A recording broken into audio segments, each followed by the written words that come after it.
and doesn't seem to be doing very well in the race either. Lap 6 out of 61. Look at that! That is Villeneuve!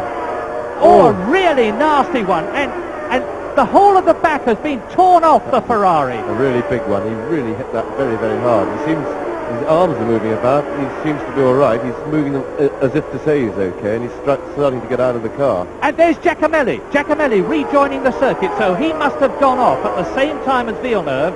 Probably some sort of reflex, but anyway, Villeneuve, thank heavens, looks all right. And already on the left, the crane is getting ready as we look again. Something must have broken on the car. We see, yes, you can see things falling off the right rear wheel. The wheel's gone skew-whiff there. It was difficult to see whether it was the tyre failure that broke the rear suspension, or whether the rear suspension broke first and broke the tyre. But certainly his rear suspension was well broken, but long before he hit anything. So that was definitely a car failure of some sort, either tyre or suspension on his Ferrari. And he is all right as far as we can see, for which he's a very fortunate man, because he hit that very, very hard sideways on. Scheckter goes through, Lafitte goes through, Giacomelli rejoins, and you can see how strong these modern Grand Prix cars are. There's Eddie Cheever in the pits. He's had a dreadful season. That's the new Osella, but it doesn't seem to be any more reliable than the old one. And look, that is Villeneuve's car. The whole of the back of it torn off. There is the clutch. That gold round thing in the middle is the clutch. And on the other side of the circuit, the gearbox, the wheel, the tyres, it's a very badly shattered car. And this enormous crowd has undoubtedly got a lot of the enthusiasm knocked out of it, because they've only got one Italian car to root for now. One Ferrari gearbox slightly used we had there, I think.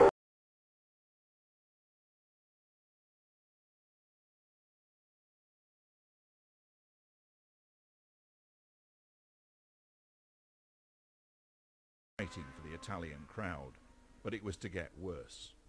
In Saturday's practice session, Jody Scheckter slid off the track in spectacular fashion and destroyed his car against the barriers. He was unhurt, but his morale was damaged. World champion last year, this year he was being overshadowed by his young teammate. When Jody walked away from the car, he also walked away from the circuit without explaining himself to the team. He returned to race on Sunday, but at the end of the year he would walk away from racing for good. There was one bright spot for the fans, however. Villeneuve tried out a new turbocharged engine in practice, and it was fast. It wasn't ready to race yet, but when the locals saw the Renaults first and second on the grid...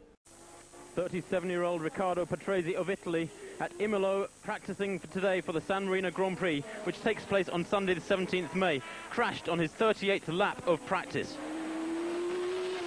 His right rear wheel caused him to lose control.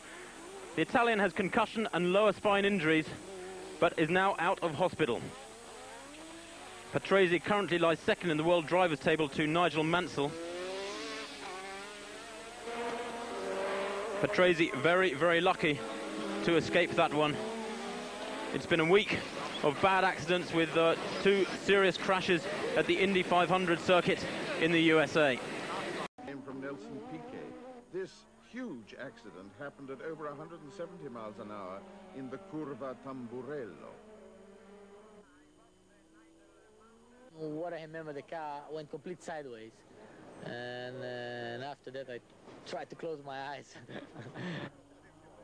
Piquet was no more than shaken and bruised, but Formula One's doctor, Sid Watkins, was not convinced that he should be allowed to race. He might be fit enough, but on the other hand he might not. And in this particular sport, and with the speeds that we've got, I don't think anybody should take an unreasonable risk. There's risk enough in driving when you're absolutely fit and on top of the whole business. And apart from his own safety, do we have other people to consider around the circuit? Moment of horror when we all froze as Gerhard Berger ploughed straight on into the barriers at 180 miles per hour, and worse was to come as the car exploded into flames and nobody believed he could have survived. But miraculously he did, and thanks to a strong Ferrari chassis and energetic fire marshals, it took 16 seconds from the Ferrari coming to a halt to the first extinguisher going off, and 10 seconds more for the fire to be put out. The car had been virtually on full fuel tanks when it exploded, but then the red flag was put out and the race was stopped. And we were all amazed at the lightness of Berger's injuries compared to the severity of the accident. Some burns to hands and back and some broken ribs, but what had he remembered? I remember everything. Okay, everything, but I remember I get some technical problems in the car went straight and the big bang. Until the moment where I touched the wall, I remember everything. And after I sleep a little bit because I was tired. Well, that was the resilient Gerhard talking just 2 weeks after the accident. The Austrian was brave as ever, but very fortunate. Yet Mansell also deserved a commendation, for he drove the other Ferrari half an hour later in the restart, not knowing what had caused Berger's crash.